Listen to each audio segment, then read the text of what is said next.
अस्सलाम वालेकुम स्टूडेंट्स, ये आपके अनाटमी के इम्पॉर्टेंट एमसीक्यू की डिस्कशन है ओवरऑल सिलेबस में से। एमसीक्यू नंबर 1 देखिए, continuous capillaries are found in. तो कंटिन्यूअस कैपिलरीज कहाँ कहाँ पर होती हैं? कंटिन्यूअस कैपिलरीज ब्रेन में होती हैं, लंग्स में और मसल्स में। बाकी अगर आपको पूछा जाए बाकी कैपिलरीज़ का, तो फेनेस्ट्रेटेड कैपिलरीज़, आपको बेसिकली तो पहले ये पता होना चाहिए हमने 3 तरह से डिवाइड किया कैपिलरीज़ को: कंटिन्यूअस कैपिलरीज़, फेनेस्ट्रेटेड कैपिलरीज़ और साइनोसॉइडल कैपिलरीज़। जो कंटिन्यूअस कैपिलरीज़ होती हैं ये मसल्स में, लंग्स में और ब्रेन्स में आ जाती हैं। फेनेस्ट्रेटेड कैपिलरीज़ इंटेस्टाइन, एंडो जो होते हैं आपके एंडोक्राइन ग्लैंड्स और किडनीज़ में आ जाती हैं। और जो साइनोसॉइडल होती हैं ये लिवर, स्प्लीन, बोन मैरो और सप्रारिनल ग्लैंड के मेडुला में आ जाती हैं। ठीक है, तो बहुत इजी सा एमसीक्यू था, जस्ट एग्जांपल अच्छे से याद हो तो एमसीक्यू सॉल्व हो सकता है। एमसीक्यू नंबर 2 देखिए, left carotid artery arise from. अच्छा जी, इससे पहले आपको पता होना चाहिए एओर्टा के बारे में कि एओर्टा को हमने किस तरह से डिवाइड किया हुआ है लोकेशन की बेस पे। थोरेसिक एओर्टा होता है और एब्डोमिनल एओर्टा होता है। जो थोरेसिक एओर्टा होता है उसे हमने फर्दर डिवाइड किया हुआ है कि असेंडिंग एओर्टा, डिसेंडिंग एओर्टा और आर्च ऑफ एओर्टा में। अब आपको जो ज़्यादा एमसीक्यू पूछे जाते हैं वो आर्च ऑफ एओर्टा में से पूछे जाते हैं कि आर्च ऑफ एओर्टा जो होती है वो किस में डिवाइड होती है। बेसिकली 3 आर्टरीज होती हैं जो अराइज होती हैं उसके अपर कर्व से: brachiocephalic artery, left common carotid artery और लेफ्ट सबक्लेवियन आर्टरी। ठीक है, अब एमसीक्यू देखिए, आपको ज़्यादा बेटर समझ आएगी। Left carotid artery arise from. जो लेफ्ट कैरोटिड आर्टरी होती है वो कहाँ से अराइज होती है? तो जो लेफ्ट कैरोटिड है वो आर्च ऑफ एओर्टा से आती है। और आपने याद रखना है, अगर मैं यहाँ पर एमसीक्यू आपको दे देती राइट कैरोटिड आर्टरी, तो आपका आंसर होता ब्रेकियोसेफेलिक ट्रंक। अब ये कॉन्सेप्ट क्या होता है? आर्च ऑफ एओर्टा तो 3 चीज़ों में अराइज हो रही है, मतलब 3 आर्टरीज उससे अराइज हो रही हैं अपर कर्व से: brachiocephalic artery, left common carotid artery और लेफ्ट सबक्लेवियन आर्टरी।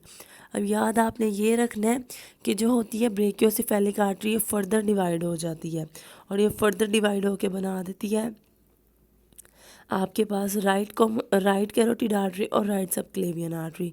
तो स्टूडेंट्स को डोज किया जाता है। आपने डोज नहीं होना, जब आपसे राइट कॉमन कैरोटिड आर्टरी या राइट सबक्लेवियन आर्टरी का पूछा जाए तो आपने ब्रेकियोसेफेलिक आर्टरी या ब्रेकियोसेफेलिक ट्रंक को चूज़ करना है। जब आपको लेफ्ट कॉमन कैरोटिड आर्टरी या लेफ्ट सबक्लेवियन का पूछा जाए तो उस वक्त आपने डायरेक्ट आर्च ऑफ एओर्टा को चूज़ करना है। ठीक है, इसके अलावा आपको यही पूछा जाता है असेंडिंग एओर्टा जो होता है इसमें क्या आ जाता है, यानी कि इसकी ब्रांचेस क्या होती हैं? तो सिर्फ राइट और लेफ़्ट कोरोनरी आर्टरीज इसकी ब्रांचेस होती हैं। उसके अलावा आपको डिसेंडिंग एओर्टा का पूछा जाता है, उसमें आपने जैसे ये बताना होता है लॉन्ग सेगमेंट होता है जो डिसेंड करता है डायाफ्राम के नीचे। और एब्डोमिनल एओर्टा में आप लोगों को पूछा जाता है कि ये किस में डिवाइड होता है? ये डिवाइड होता है राइट और लेफ़्ट कॉमन ईलियक आर्टरीज में। ठीक है, तो आपको एओर्टा की सारी अराइज होने वाली आर्टरीज का आइडिया होना चाहिए अच्छे से। एमसीक्यू नंबर 3 देखिए, speech area is located in lobe. Speech area मतलब स्पीच प्रोडक्शन से रिलेटेड एरिया कौन सा होता है? ब्रोकास मोटर स्पीच एरिया भी कहते हैं या ब्रोकास मोटर एरियाज। ठीक है, ये कहाँ पर होते हैं? ये आपकी फ्रंटल लोब के अंदर होते हैं। तो ये बहुत इंपॉर्टेंट है एमसीक्यू, आपको वर्निक्स एरिया और ब्रोकास एरियाज में से एक लाजमी पूछा जाता है। आपने बताना होता है ब्रोकास एरियाज रिलेट करते हैं, मतलब इनका फंक्शन होता है क्या करना? स्पीच को प्रोड्यूस कराना। ठीक है, जबकि जो वर्निक्स एरिया होते हैं ये लैंग्वेज इंटरप्रिटेशन के लिए ज़रूरी होते हैं, मतलब स्पीच को कॉम्प्रिहेंस करने के लिए ज़रूरी होते हैं। वर्निक्स एरिया कहाँ पर लोकेट करते हैं? टेम्पोरल लोब में। और ब्रोकास एरियाज कहाँ पर लोकेट करते हैं? फ्रंटल लोब में। एमसीक्यू नंबर 4 देखिए, ट्रू रिब्स आर। आपके जो फर्स्ट टू 7th पेयर है वो ट्रू रिब्स हैं, वो प्रॉपरली अटैच होते हैं स्टर्नम के साथ, जबकि बाकी जो है वो ट्रू रिब्स नहीं होती, कुछ फॉल्स आ जाती हैं, उसके बाद फ्लोटिंग रिब्स आ जाती हैं। एमसीक्यू नंबर 5 देखिए, which of the following vertebra possesses longest spinous process. किस वर्टिब्रा का जो स्पाइनस प्रोसेस होता है वो लॉन्गेस्ट होता है? तो आप लोगों ने याद रखना है कि जो C7 होता है यानी कि 7 सर्वाइकल वर्टिब्रा होता है उसे हम वर्टिब्रा प्रोमिनेंस भी कहते हैं। क्यों कहते हैं वर्टिब्रा प्रोमिनेंस? क्योंकि उसका जो स्पाइनस प्रोसेस होता है लॉन्ग होता है। ठीक है, लॉन्ग स्पाइनस प्रोमिनेंस होती है उसकी, जो टर्मिनेट कर रही होती है स्वोलन टुबरकल में। ठीक है। तो आपने याद रखना है C7 जो होता है उसका स्पाइनस प्रोसेस लॉन्गेस्ट होता है। MCQ नंबर 6 देखिए, right border of heart is formed by. जी, तो आपको हार्ट के एनाटॉमी में से अगर MCQ पूछे जाएँ, ये MCQ top of the list होते हैं कि बॉर्डर बताएं, एपेक्स बताएं और बेस बताएं। आपने याद रखना है जो राइट बॉर्डर होता है हार्ट का वो राइट एट्रियम से मिलके बनता है, अल्फा ऑप्शन। जबकि अगर आपको बेस पूछ ली जाए हार्ट की तो आपका आंसर होना चाहिए लेफ्ट एट्रियम। आपको अगर एपेक्स पूछ लिया जाए तो आप लोगों का आंसर होना चाहिए लेफ्ट वेंट्रिकल। ठीक है।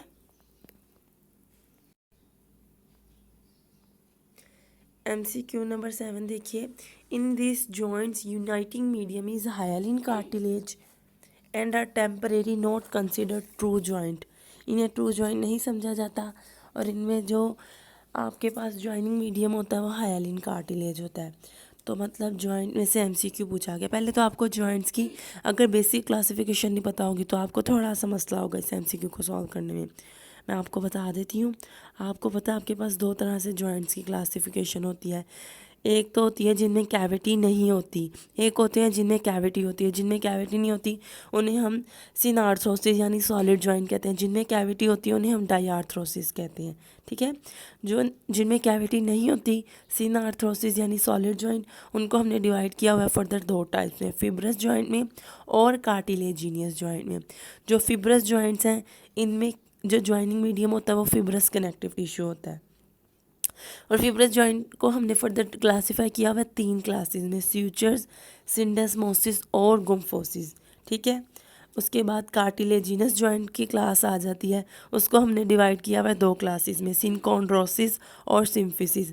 अब जो होता है ना सिनकॉन्ड्रोसिस, ये इसमें जो हाइलिन कार्टिलेज जो होता है वो ज्वाइनिंग मीडियम के तौर पे इस्तेमाल होता है यूनाइटिंग मीडियम के लिए। और सिनकॉन्ड्रोसिस के लिए आप लोगों ने याद रखना है, सिनकॉन्ड्रोसिस जो है एक टेम्परेरी जॉइंट है, इसे हम ट्रू जॉइंट नहीं कह सकते और यहाँ पर कोई भी मूवमेंट पॉसिबल नहीं होती। ठीक है। तो सिनकॉन्ड्रोसिस के लिए आपने ये सभी बातें याद रखनी है। जबकि सिम्फिसिस के लिए क्या याद रखना है, जो सिनकॉन्ड्रोसिस होता है हम उसे प्राइमरी कार्टिलेजिनस जॉइंट कहते हैं और सिम्फिसिस को हम सेकेंडरी कार्टिलेजिनस जॉइंट कहते हैं। इसमें मूवमेंट भी होती है और इसमें जो बेसिकली वो होती है यूनाइट करने वाला काम होता है वो फिब्रो कार्टिलेज करता है और इसमें अच्छी वाली मूवमेंट होती है, इसलिए हम इसे एक ट्रू जॉइंट टर्म कर सकते हैं। उसके अलावा सिम्फिसिस के बारे में पूछा जाता है, ये पाए कहाँ कहाँ जाते हैं, इनकी लोकेशन, मतलब एग्जांपल्स की बात की जाए तो जो आपकी प्यूबिक सिम्फिसिस होती है यानी प्यूबिक बोन्स होती हैं, इलेमिशियम प्यूबिस, उनके दरमियान में सिम्फिसिस होती है। जो आपकी मेन्यूब्रियम और स्टर्नम की बॉडी होती है उसके दरमियान में होती है और आपके जो वर्टिब्रा की बॉडीज़ होती है उनके दरमियान में होती है। ठीक है। सिम्फिसिस की बात की है मैंने। Dash suture join the parietal and frontal lobe, sorry bone. अभी अभी बताया मैंने आपको कि हमने जब फिब्रस कार्टिलेज को क्लासीफाई किया तो 3 क्लासेस में किया, स्यूचर्स, सिंडेस्मोसिस और गुम्फोसिस। स्यूचर्स जो होते हैं बेसिकली इनमें फिब्रस जॉइंट्स होते हैं कम होते हैं काफ़ी, और आपने याद रखना ये ज़्यादातर स्कल्स में होते हैं और ये तकरीबन फिक्स होते हैं। लेकिन अगर हम बात करते हैं बेबी एज की तो उसमें ये मूव कर सकते हैं स्यूचर थोड़े बहुत। ठीक है। और इसमें साइनोस्टोसिस का प्रोसेस भी होता है, वो याद रखना है आपने। अब MCQ क्या है, स्यूचर जॉइंट ऐसा कौन सा जॉइंट है, ऐसा कौन सा स्यूचर है जो पेराइटल और फ्रंटल बोन को जोड़ता है। तो पेराइटल और फ्रंटल बोन को हमारा क्रोनल स्यूचर ज्वाइन करता है। सैजिटल किसको करता है, सैजिटल पेराइटल और पेराइटल बोन, यानी 2 पेराइटल बोन को आपस में जोड़ना हो तो सैजिटल स्यूचर आता है। अगर स्क्वेमस कब आता है, अगर पेराइटल को और टेम्पोरल को आपस में जोड़ना हो तो यानी टेम्पोरो पेराइटल स्यूचर कौन सा होता है, स्क्वेमस स्यूचर। और लेम्बोइड क्या करता है, लेम्बोइड पेराइटल को और ओसिपिटल को आपस में जोड़ता है। MCQ नंबर 9 देखिए, hollow depress region of bone is called. Bone का होलो और डिप्रेस रीजन क्या कहलाता है, बोन का जो होलो और डिप्रेस रीजन होता है उसे हम बोन का फोसा कहते हैं। आपको बोन के ट्रॉक्लिया का भी आइडिया होना चाहिए। पुली शेप्ड आर्टिकुलर सरफेस को हम ट्रॉक्लिया कहते हैं। ठीक है। फिर कैपिचुलम किसे कहते हैं, स्मॉल राउंडेड आर्टिकुलर एमिनेंस को हम कैपिचुलम कहते हैं। फेसेट किसे कहते हैं, स्मॉल स्मूथ फ्लैट सरफेस को हम फेसेट कहते हैं। और कॉन्डाइल किसे कहते हैं, कॉन्डाइल हम राउंडेड जो प्रोट्रूबरेंस होती है बोन के एंड पे उसे हम कॉन्डाइल कहते हैं। ये ज़रूर आपने अच्छे से प्रिपेयर करनी होती है पेपर के लिए। आपके एग्ज़ाम में ज़रूर इससे रिलेटेड MCQ पूछा जाता है, आर्टिक्यूलर या नॉन आर्टिक्यूलर सरफेस में से, और ये आपके सिलेबस में मेंशन भी होती है करिकुलम में। MCQ number 10, which of the following incorrectly mismatch, किससे मिसमैच, कौन सी ऑप्शन है जो मिसमैच है। जो बेसिलर मेम्ब्रेन होती है कॉकलिया की, वो एयर के लिए होती है, ना कि नोज के लिए। CSF is produced by, choroid plexus जो होता है आपका, ये CSF को प्रोड्यूस करता है। और अगर आपको इसी से रिलेट कहा जाए कोई न्यूरोग्लियल सेल कौन सा है जो इसके लिए आपको चूज़ करना पड़ जाए, CSF पैदा हो रहा है कोरोइड प्लेक्सस से, मैंने आपको बताया वेंट्रिकल्स की लाइनिंग करने के लिए कौन सा यूज़ होता है, लास्ट डिस्कशन में मैंने आपको बताया था। तो आपने याद रखना है एपेंडाइमल सेल्स, ना तो माइक्रोग्लिया ये काम करते, ना एस्ट्रोसाइट, ना ही ओलिगोडेंड्रोसाइट, ये एपेंडाइमल सेल्स करते हैं, ठीक है। और यहाँ पर इसका आंसर कोरोइड प्लेक्सस है। MCQ number 12, disc of pubic symphysis has cartilage, कौन सा कार्टिलेज होता है जो डिस्क होती है प्यूबिक सिम्फिसिस की, तो उसमें फिब्रो कार्टिलेज होता है। और अगर हम डिस्कस करें फिब्रो कार्टिलेज कहाँ कहाँ पाया जाता है, आपकी इन्वर्टिब्रल डिस्क में, प्यूबिक सिम्फिसिस में, आपके जो लैब्रास होते हैं सॉकेट्स के उनमें, आपकी जो नी जॉइंट की मिनिस्कीज होती हैं उनमें, और जो टेंडन्स होते हैं उनमें, ठीक है। MCQ नंबर 13 देखें, in which of the following disorder image is formed at back of retina, किस डिजीज़ में जो इमेज होता है वो रेटिना की बैक पे बनता है। तो आप लोगों ने याद रखना हाइपरमेट्रोपिया में रेटिना की बैक पे इमेज बनता है। MCQ नंबर 14 देखिए, latissimus डोर्साई is example of which muscle, latissimus डोर्साई किस मसल की एग्जाम्पल है। तो आप लोगों को मसल की क्लासिफिकेशन अगर आती हो अच्छे से, आपको पता होगा स्पाइरल मसल्स में हमारे लैटिसिमस डोर्साई आ जाते हैं, स्टर्नोकॉस्टल पार्ट के जो होते हैं, पेक्टोरलिस मेजर मसल आ जाते हैं, ठीक है। तो ये सारे स्पाइरल मसल्स होते हैं। क्रोशिएट की एग्जांपल्स में क्या आता है, मेसिटर मसल जो होता है आपके फेस का, उसके अलावा स्टेनोक्लीडोमास्टोइड मसल, ये क्रोशिएट मसल की एग्जांपल में आता है। सर्कुलर में क्या आते हैं, आपकी जो ऑर्बिकुलरिस ऑक्यूलर मसल होते हैं, जो ऑर्बिटल फिशर में होते हैं, आपकी आँख खुलती है जब उस वक़्त, और ऑर्बिकुलरिस ऑर्स मसल सारे के सारे कहाँ जाते हैं, सर्कुलर मसल की कैटेगरी में आते हैं, ठीक है।